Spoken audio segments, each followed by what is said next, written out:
പ്രിയപ്പെട്ടവരെ, ഇനി നമ്മൾ പറയുന്നത് ലിബർട്ടിയെക്കുറിച്ചാണ്, സ്വാതന്ത്ര്യത്തെക്കുറിച്ച്.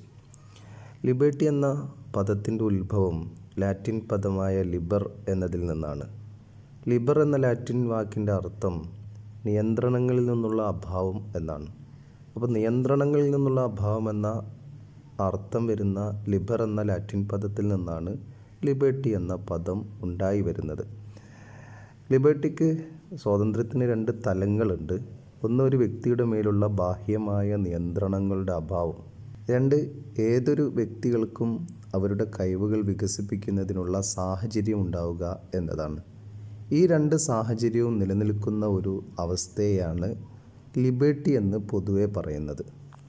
ഈ രണ്ട് തലങ്ങളും നിലനിൽക്കുന്ന ഒരു അവസ്ഥയെയാണ് സ്വാതന്ത്ര്യം എന്ന് പറയുന്നത്. ഒരു വ്യക്തിക്ക് തൻ്റെ മേലുള്ള ബാഹ്യമായ നിയന്ത്രണങ്ങളൊന്നുമില്ലാത്തൊരവസ്ഥ.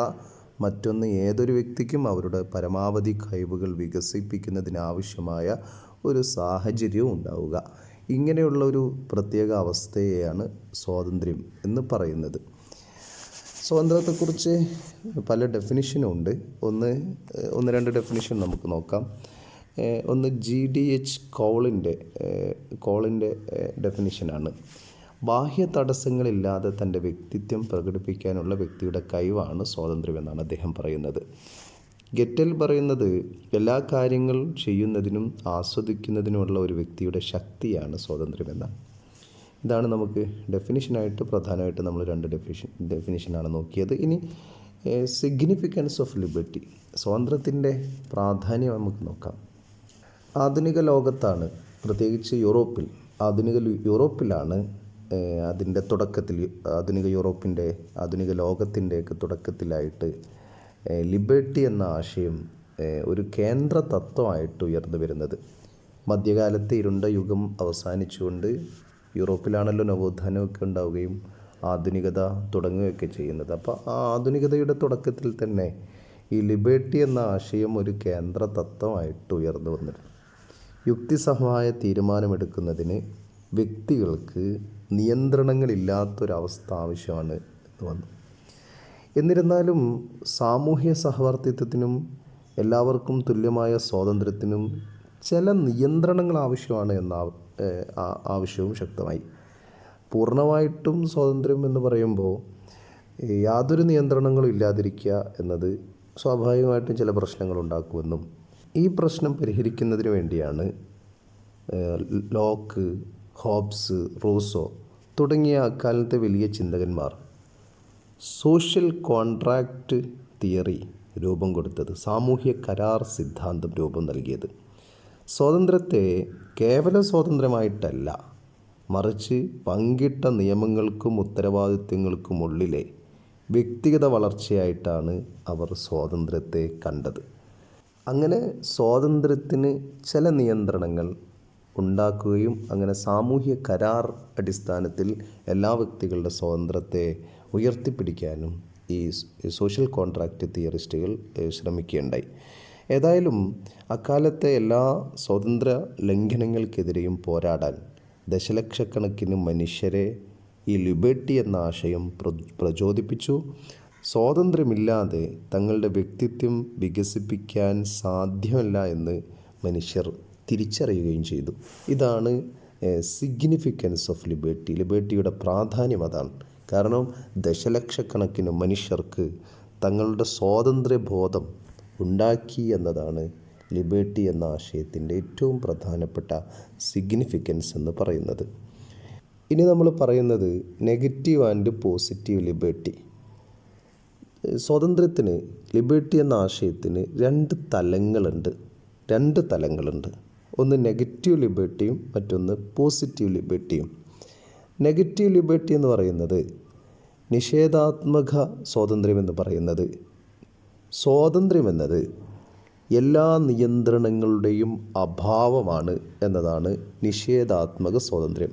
വ്യക്തികൾക്ക് തങ്ങളുടെ ഇഷ്ടത്തിനനുസരിച്ച് ജീവിക്കാൻ കഴിയുന്ന അവസ്ഥയാണ് നെഗറ്റീവ് ലിബർട്ടി എന്ന് പറയുന്നത്.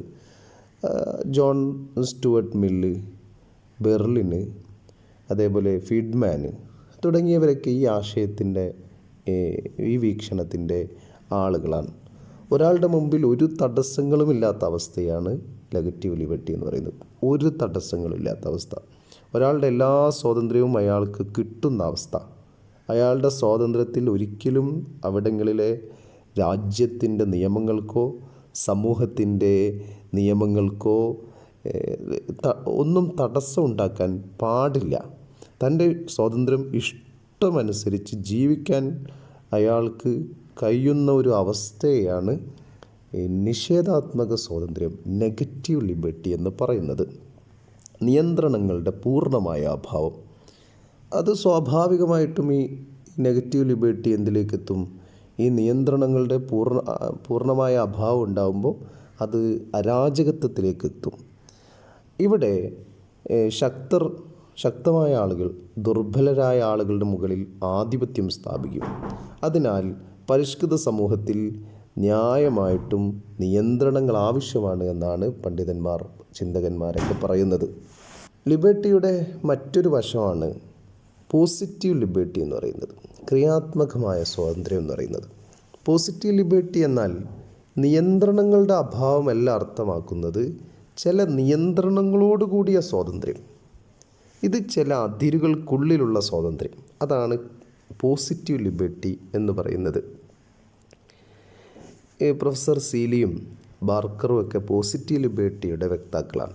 ഒരു വ്യക്തിക്ക് തൻ്റെ കഴിവുകൾ വികസിപ്പിക്കാൻ ആവശ്യമായ അനുകൂല സാഹചര്യം ഉണ്ടാകുന്നതിനെയാണ് പോസിറ്റീവ് ലിബർട്ടി എന്ന് പറയുന്നത്. തൻ്റെ കഴിവുകൾ വികസിപ്പിക്കാൻ ആവശ്യമായ എല്ലാവിധ സാഹചര്യം ഉണ്ടായിരിക്കുന്ന ഒരവസ്ഥയാണ് പോസിറ്റീവ് ലിബർട്ടി എന്ന് പറയുന്നത്. ഒരു വ്യക്തിക്ക് തൻ്റെ കഴിവുകൾ വികസിപ്പിക്കണമെങ്കിൽ ആ സമൂഹത്തിൽ ആ വ്യക്തിക്ക് സാമൂഹികവും സാമ്പത്തികവും രാഷ്ട്രീയവുമായ അനുകൂല സാഹചര്യങ്ങൾ ഉണ്ടാവണം.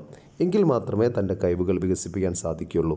ഇത്തരം തടസ്സങ്ങൾ, സാമൂഹിക തടസ്സങ്ങൾ, സാമ്പത്തിക തടസ്സങ്ങൾ, രാഷ്ട്രീയ തടസ്സങ്ങൾ, ഈ തടസ്സങ്ങൾ അയാളുടെ മുന്നിൽ നിന്ന് നീക്കം ചെയ്താൽ മാത്രമേ അയാൾക്ക് തൻ്റെ കഴിവുകൾ വികസിപ്പിക്കാൻ സാധിക്കൂ. അതിന് ചില നിയന്ത്രണങ്ങളോട് കൂടിയ സ്വാതന്ത്ര്യമാണ് സമൂഹത്തിൽ ഉണ്ടാവേണ്ടത്. അതിനെയാണ് ക്രിയാത്മകമായ സ്വാതന്ത്ര്യം എന്ന് പറയുന്നത്. അപ്പോൾ തങ്ങളുടെ മുന്നിലെ, ഒരു വ്യക്തിയുടെ മുന്നിലെ എല്ലാവിധ തടസ്സങ്ങളും ഇല്ലാത്ത അവസ്ഥ, പക്ഷേ അതെന്തിനു വേണ്ടിയാണ്? ചില നിയന്ത്രണങ്ങളുണ്ടാവും. ആ നിയന്ത്രണത്തിനുള്ളിൽ സാമ്പത്തികമായോ രാഷ്ട്രീയമായോ സാമൂഹ്യമായോ തടസ്സങ്ങളില്ലാതെ തൻ്റെ കഴിവുകൾ വികസിപ്പിക്കാൻ ആവശ്യമായ ഒരു സാഹചര്യം ഉണ്ടാകുന്ന അവസ്ഥ. തൻ്റെ കഴിവുകൾ പരമാവധി വികസിപ്പിക്കാൻ ആവശ്യമായ ഒരു സാഹചര്യം, അതിനു മുന്നിൽ തടസ്സങ്ങളുണ്ടാകാൻ പാടില്ല. അതിനെയാണ് പോസിറ്റീവ് ലിബർട്ടി എന്ന് പറയുന്നത്. അങ്ങനെ ഉണ്ടാവണമെങ്കിൽ സമൂഹത്തിൽ ചില നിയന്ത്രണങ്ങൾ ആവശ്യമുണ്ട്. ആ നിയന്ത്രണങ്ങൾ അതേ സമയത്ത് ഒരു വ്യക്തിയുടെ കഴിവിനെ വികസിപ്പിക്കുന്നതിൻ്റെ തടസ്സമാവാനും പാടില്ല. അപ്പോൾ ഒരു വ്യക്തിയുടെ കഴിവുകൾ പരമാവധി വികസിപ്പിക്കുന്നതിനാവശ്യമായ എല്ലാവിധ തടസ്സങ്ങളും ഇല്ലാത്തൊരവസ്ഥയാണ് പോസിറ്റീവ് ലിബർട്ടി എന്ന് പറയുന്നത്. ഇനി നമ്മൾ പറയുന്നത് ടൈപ്സ് ഓഫ് ലിബർട്ടി. ലിബർട്ടിയെ പല തരത്തിലായിട്ട് തരംതിരിച്ചിട്ടുണ്ട്. അവയാണ് ഇനി നമ്മൾ പറയുന്നത്.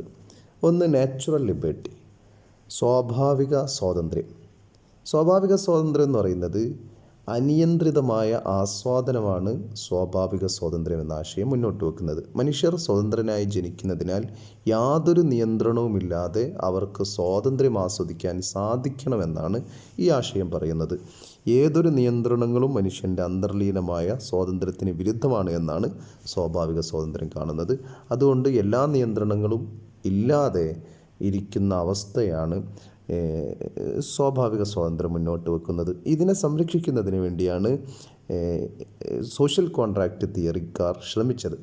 ഹോബ്സ്, ലോക്ക്, റൂസോ എന്നിവരൊക്കെ ഈ സോഷ്യൽ കോൺട്രാക്റ്റ് സിദ്ധാന്തത്തിലൂടെയൊക്കെ ഈ സ്വാഭാവിക സ്വാതന്ത്ര്യം എന്ന ആശയം സംരക്ഷിക്കാനാണ് ശ്രമിച്ചത്.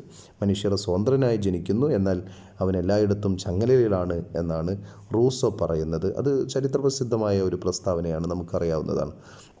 അപ്പോൾ മനുഷ്യർ സ്വതന്ത്രനായി ജനിക്കുന്നു, അതുകൊണ്ട് മനുഷ്യന് സ്വതന്ത്രമായിട്ട് തന്നെ ജീവിക്കാൻ സാധിക്കണമെന്നാണ് ഇവർ പറയുന്നത്. എന്നിരുന്നാലും ഈ സ്വാഭാവിക സ്വാതന്ത്ര്യം എന്ന ആശയം പലപ്പോഴും ഒരു സാങ്കല്പികമായിട്ടൊന്നായിട്ടാണ് കണക്കാക്കുന്നത്. അനിയന്ത്രിതമായ സ്വാതന്ത്ര്യം സ്വാഭാവികമായിട്ടും സമൂഹത്തിൽ അരാജകത്വം വളർത്തുമെന്നും നിയമങ്ങളുടെയും ചട്ടങ്ങളുടെയും അടിസ്ഥാനത്തിലുള്ള ചില നിയന്ത്രണങ്ങൾ ആവശ്യമാണ് എന്നും ഇതിനെ വിമർശിക്കുന്നവർ പറയുന്നുണ്ട്. മറ്റൊന്ന് സിവിൽ ലിബർട്ടി. സിവിൽ ലിബർട്ടി എന്ന് പറയുന്ന ഒരു തരമുണ്ട്. നമ്മൾ ലിബർട്ടിയെ മറ്റൊരു തരത്തിൽ പറയുന്നത് സിവിൽ ലിബർട്ടി എന്ന ഒരു ആശയത്തിലാണ്.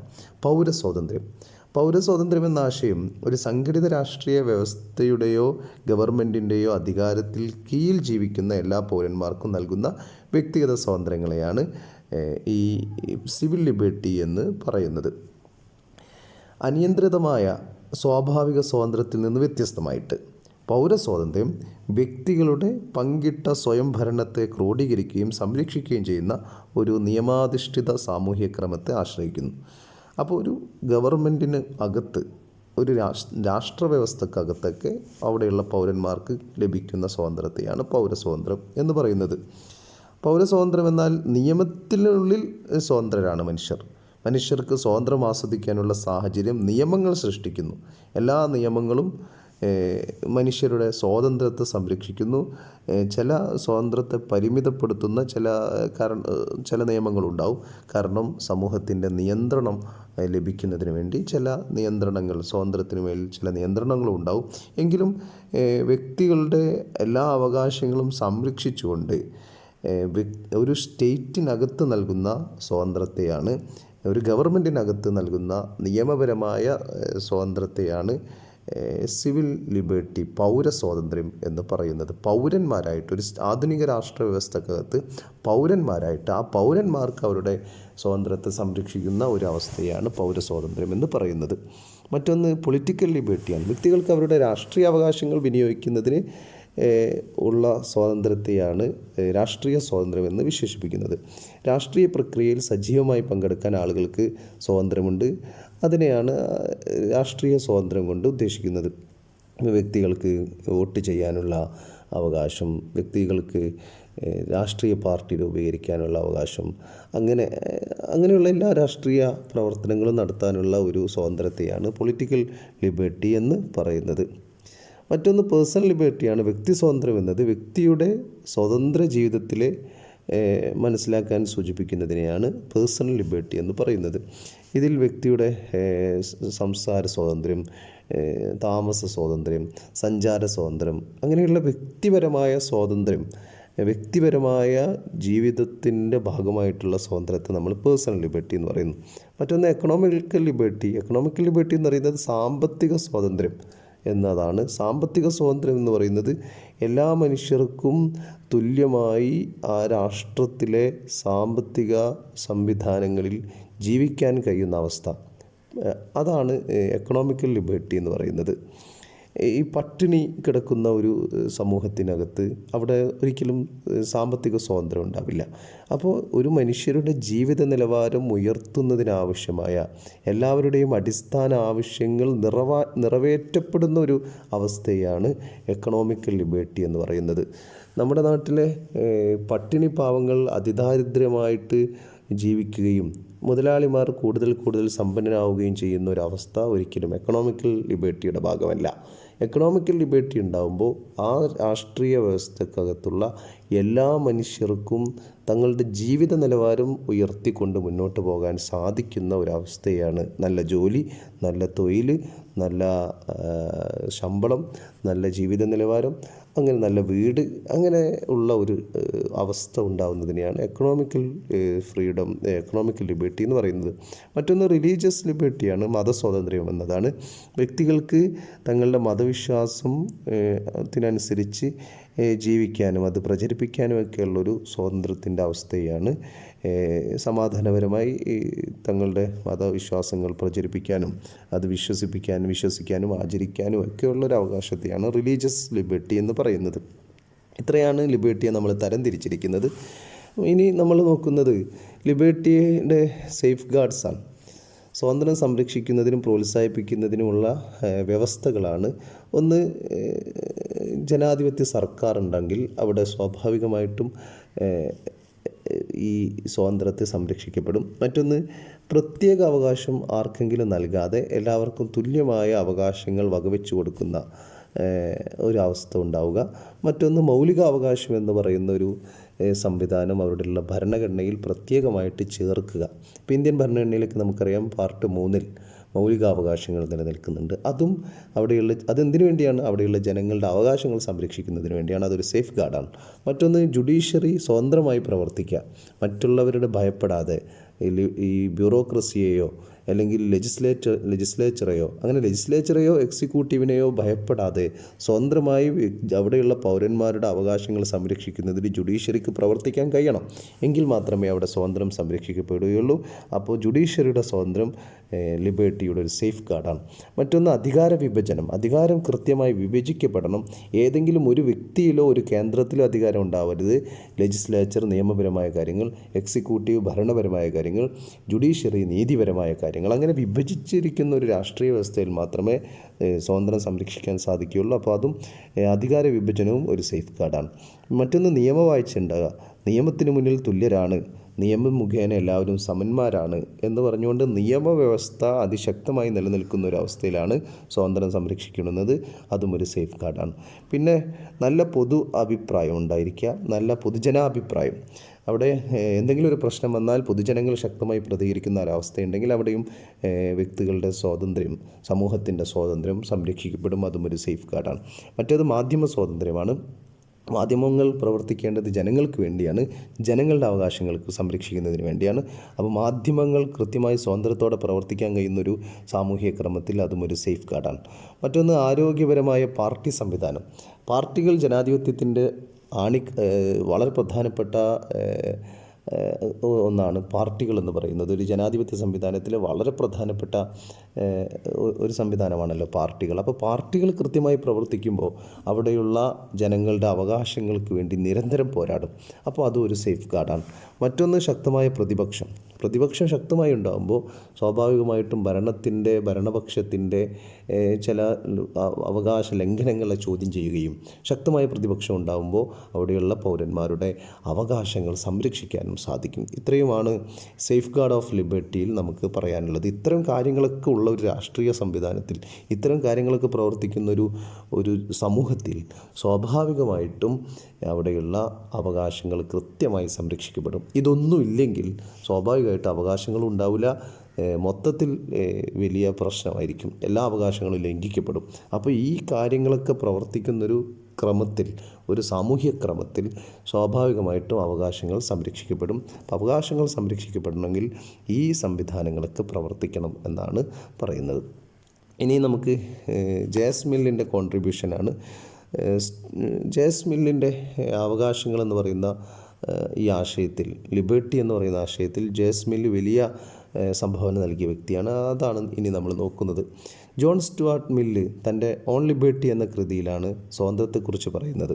ജെഎസ് മില്ല് പറയുന്നത് സ്വാതന്ത്ര്യം എന്നത് മനുഷ്യന് ഒഴിച്ചുകൂടാൻ പറ്റാത്ത ഒന്നാണ്. മനുഷ്യന് പരമാവധി സ്വതന്ത്രനായി ജീവിക്കാൻ ആഗ്രഹിക്കുന്നു. ആരും അവൻ്റെ സ്വാതന്ത്ര്യത്തെ തടസ്സപ്പെടുത്തുന്നത് മനുഷ്യന് ഇഷ്ടമല്ല. പക്ഷേ പല കാരണങ്ങളാൽ മറ്റുള്ളവന് വേണ്ടി ഒരാളുടെ സ്വാതന്ത്ര്യത്തെ അയാൾക്ക് നിയന്ത്രിക്കേണ്ടതായി വരും. ഒരാളുടെ സ്വാതന്ത്ര്യം എന്നത് മറ്റേ മൂക്കിൻ തുമ്പ് വരെ എന്നാണ് ജെഎസ് മില്ല് പറയുന്നത്. അതിനപ്പുറത്തേക്ക് കടന്നാൽ മറ്റേയാളുടെ സ്വാതന്ത്ര്യത്തെയാണ് അത് ഇല്ലാതാക്കുന്നത്. ഇവിടെ സ്വാതന്ത്ര്യത്തെ നിയന്ത്രിക്കേണ്ടത് ആവശ്യമാണ്. എങ്ങനെയാണ് അപ്പോൾ മനുഷ്യൻ്റെ സ്വാതന്ത്ര്യത്തെ നിയന്ത്രിക്കേണ്ടത് എന്ന് ജെഎസ് മില്ല് കണ്ടെത്തി. അതാണ് വളരെ പ്രധാനപ്പെട്ടത്. സ്വാതന്ത്ര്യം മനുഷ്യന് വളരെ പ്രധാനപ്പെട്ട ഒന്നാണ് സ്വാതന്ത്ര്യം. അതേസമയത്ത് ഒരാളുടെ സ്വാതന്ത്ര്യം മറ്റൊരാളുടെ മുഖത്തേക്ക്, മറ്റൊരാളുടെ സ്വാതന്ത്ര്യത്തെ ലംഘിക്കുന്ന രീതിയിലാവാൻ പാടില്ല. അതുകൊണ്ട് ചില നിയന്ത്രണങ്ങൾ വേണം. എങ്ങനെയാണ് നിയന്ത്രണം? അതിനാണ് അദ്ദേഹം ഹാനി സിദ്ധാന്തം കൊണ്ടുവന്നത്. ജെഎസ് മില്ല് ഹാനി സിദ്ധാന്തം കൊണ്ടുവന്നത്. ഹാനി സിദ്ധാന്തം പറയുന്നത് ഒരാളുടെ പ്രവർത്തനങ്ങളെ ജെഎസ് മിൽ ഹാനി സിദ്ധാന്തത്തിലൂടെ 2 തരമാക്കിയിട്ടാണ് തരംതിരിച്ചിരിക്കുന്നത്. ഒന്ന് സ്വത്വത്തെ ബാധിക്കുന്ന കാര്യം, മറ്റൊന്ന് മറ്റുള്ളവരെ ബാധിക്കുന്ന കാര്യം. ഇങ്ങനെ ഒരാളുടെ പ്രവർത്തനത്തെ 2ആക്കി തരംതിരിച്ചിരിക്കുന്നു. ഒന്ന് സ്വത്വത്തെ ബാധിക്കുന്ന കാര്യം, മറ്റൊന്ന് മറ്റുള്ളവരെ ബാധിക്കുന്ന കാര്യം. സെൽഫ് റിഗാർഡിങ് ആക്ഷനും അതർ റിഗാർഡിങ് ആക്ഷനും. സ്വത്വത്തെ ബാധിക്കുന്ന പ്രവൃത്തിയാണെങ്കിൽ അതിനാരും നിയന്ത്രിക്കേണ്ടതില്ല എന്നാണ് ജെഎസ് മില്ല് പറയുന്നത്. അതേസമയത്ത് മറ്റുള്ളവരെ ബാധിക്കുന്നതാണെങ്കിൽ അത് നിയന്ത്രിക്കേണ്ടതാണ് എന്നാണ് ജെഎസ് മില്ല് പറയുന്നത്. നിങ്ങളൊരു പാട്ട് പാടുന്നു. ആ പാട്ട് നിങ്ങളുടെ റൂമിലിരുന്ന് നിങ്ങളിങ്ങനെ പാട്ട് പാടുന്നു. ആർക്കും ഒരു ശല്യമില്ല. എങ്കിൽ അത് നിയന്ത്രിക്കേണ്ടതില്ല, അത് നിങ്ങളുടെ സ്വാതന്ത്ര്യമാണ് എന്നാണ് പറയുന്നത്. അതേസമയത്ത് ഇപ്പോൾ ഞാനൊരു ക്ലാസ് എടുത്തുകൊണ്ടിരിക്കുന്നു, നിങ്ങൾ എൻ്റെ ക്ലാസ്സിലേക്ക് പെട്ടെന്ന് കടന്നു വന്നുകൊണ്ട് ഒരു പാട്ട് വലിയ രീതിയിൽ പാട്ട് പാടുന്നു. സ്വാഭാവികമായിട്ടും അവിടെ പഠിക്കുന്ന കുട്ടികളെയൊക്കെ അത് ബാധിക്കുന്നു. ക്ലാസ് എടുക്കുന്ന എന്നെ ബാധിക്കും, സ്വാഭാവികമായിട്ട് എനിക്കത് നിയന്ത്രിക്കേണ്ടി വരും. അപ്പോൾ അങ്ങനെ മറ്റുള്ളവരെ ബാധിക്കുന്ന ഒരു പ്രശ്നമാണെങ്കിൽ അത് നിയന്ത്രിക്കണം, തന്നെ ബാധിക്കുന്ന പ്രശ്നമാണെങ്കിൽ നിയന്ത്രിക്കേണ്ടതില്ല എന്നാണ് ജെ.എസ്. മില്ല് ഹാനി സിദ്ധാന്തത്തിലൂടെ പറയുന്നത്. ഇനി ഐസിൻ ബെർലിൻ ചില ആശയങ്ങളും ലിബർട്ടി എന്ന കാഴ്ചപ്പാടിൽ കണ്ടെത്തിയിട്ടുണ്ട്. അതും നമുക്ക് നോക്കാം.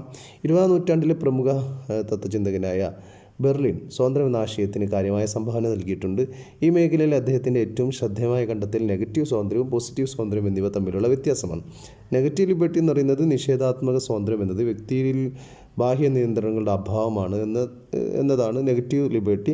പോസിറ്റീവ് ലിബർട്ടി എന്ന് പറയുന്നത് തൻ്റെ വ്യക്തിത്വം, തൻ്റെ കഴിവുകൾ പരമാവധി വികസിപ്പിക്കാനുള്ള അവസരം ഉണ്ടായിരിക്കുക എന്നുള്ളതാണ് പോസിറ്റീവ് ലിബർട്ടി എന്നതുകൊണ്ട് ഉദ്ദേശിക്കുന്നത്. അപ്പോൾ ഐസിൻ ബെർലിൻ ആണ് നെഗറ്റീവ് ലിബർട്ടിയുടെയും പോസിറ്റീവ് ലിബർട്ടിയുടെയും ആശയം മുന്നോട്ട് വെക്കുന്നത്. മറ്റൊന്ന് Marxist criticism of the concept of liberty. Liberty എന്ന ആശയത്തിൽ മാർക്സിസ്റ്റ് ക്രിറ്റിസിസം ഉണ്ട്. അത് നോക്കുകയാണെങ്കിൽ മാർക്സിസ്റ്റുകൾ സ്വാതന്ത്ര്യത്തെ ലിബറൽ ആശയത്തിൽ നിന്ന് വ്യത്യസ്തമായിട്ടാണ് വീക്ഷിക്കുന്നത്. ലിബറൽ ആശയത്തിൽ സ്വാതന്ത്ര്യം എന്ന് പറയുന്നത് പരമാവധി വ്യക്തിയുടെ സ്വാതന്ത്ര്യത്തെക്കുറിച്ചാണ് ലിബറൽ ആശയത്തിൽ പറയുന്നത്. അതേസമയത്ത് മാർക്സിസ്റ്റുകൾ പറയുന്നത് ഒരാളുടെ സ്വാതന്ത്ര്യം നിലനിൽക്കണമെങ്കിൽ ആ സമൂഹത്തിന് സ്വാതന്ത്ര്യം ഉണ്ടായിരിക്കണം എന്നാണ്. സമൂഹത്തിന് സ്വാതന്ത്ര്യം ഉണ്ടാകുമ്പോൾ മാത്രമേ ഒരാളുടെ വ്യക്തിത്വം പരമാവധി വികസിപ്പിക്കാൻ സാധിക്കുള്ളൂ. അതല്ലാതെ ഓരോ വ്യക്തിക്കും സ്വാതന്ത്ര്യം എന്നല്ല. അങ്ങനെ ഓരോ വ്യക്തിക്കും സ്വാതന്ത്ര്യം ഉണ്ടാവുന്നത് ഒരു ബൂർഷ്വാ സ്വാതന്ത്ര്യമാണെന്നും അതേസമയത്ത് ഒരു സാമൂഹ്യ ക്രമത്തിൻ്റെ സ്വാതന്ത്ര്യമാണ് വികസിച്ച് വരേണ്ടതെന്നും അങ്ങനെ സാമൂഹ്യ ക്രമത്തിൻ്റെ സ്വാതന്ത്ര്യമുണ്ടെങ്കിൽ മാത്രമേ ഓരോ വ്യക്തിക്കും സ്വാതന്ത്ര്യം ഉണ്ടാവുകയുള്ളൂ എന്നുമാണ് മാർക്സിസ്റ്റുകൾ പറയുന്നത്. അതുകൊണ്ട് ലിബറൽ കാഴ്ചപ്പാടിനെ വിമർശിച്ചുകൊണ്ടാണ് മാർക്സിസ്റ്റ് ആശയം മുന്നോട്ട് വെക്കുന്നത്. ഇത്രയുമാണ് ലിബർട്ടി എന്ന കാഴ്ചപ്പാടിൽ നമുക്ക് പറയാനുള്ളത്. Okay, thank you.